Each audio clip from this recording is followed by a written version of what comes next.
Good morning, everyone. Today I'm making some video. Magandang hapon dyan sa atin sa Pinas at magandang umaga dyan mga kalula. Ako'y ginagawaan ko si Lulu dyan ng kanyang breakfast. At ito ang paborito niyang cover, yeah.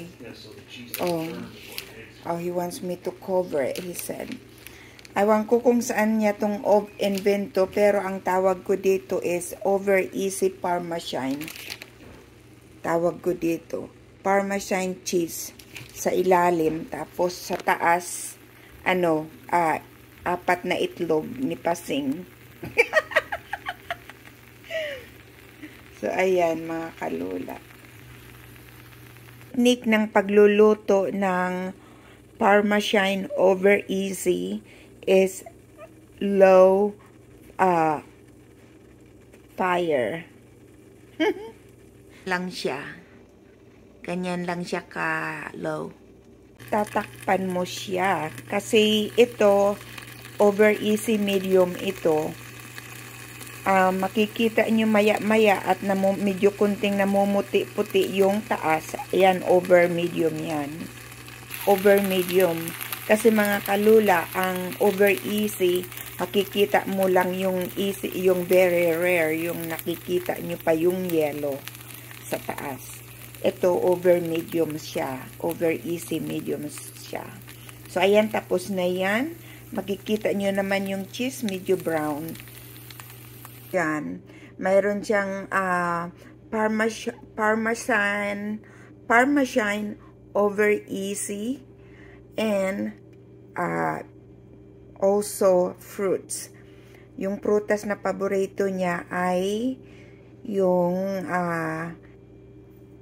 hindi peach to, pear. Pear yan, pear. Pear yan, everyone. So, ayan. Ayan.